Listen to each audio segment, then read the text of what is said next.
మాత్రం మీకు అదృష్టం పండిందని గుర్తు. కవచం పెట్టకముందు మీరు శివాలయంలోకి వెళ్ళారంటే మీ భాగ్యం పండిందని గుర్తు. ఎందుకో తెలుసా?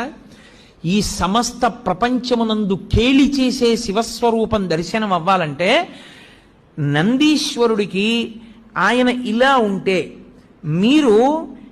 మీకు ఎడం పక్కన నంది ఉండేటట్టుగా వచ్చి మీ ఎడం చేత్తో ఆయన యొక్క పృష్ఠభాగంలో అవయవాన్ని ఒక్క లిప్త కాలం పట్టుకోవాలి. కుడి చేతి బొటన వేలు చూపుడు వేలు శృంగముల మీద ఉంచాలి. ఉంచి వృషస్య వృషణం స్పృష్ట్వా శృంగమధ్యే శివాలయం దృష్ట్వా క్షణం నరోయాతి కైలాసే శివదర్శనం.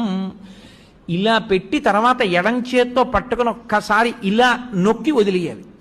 అలా నొక్కి వదిలినప్పుడు ఆయన ఊపిరి అని ఆగుతుంది. ఆయన ఊపిరిలో సయ్యాటలాడుతూ ఉంటాడు ఊయలలో శివుడు. ఆ ఊయల ఆగుతుంది. ఆగినప్పుడు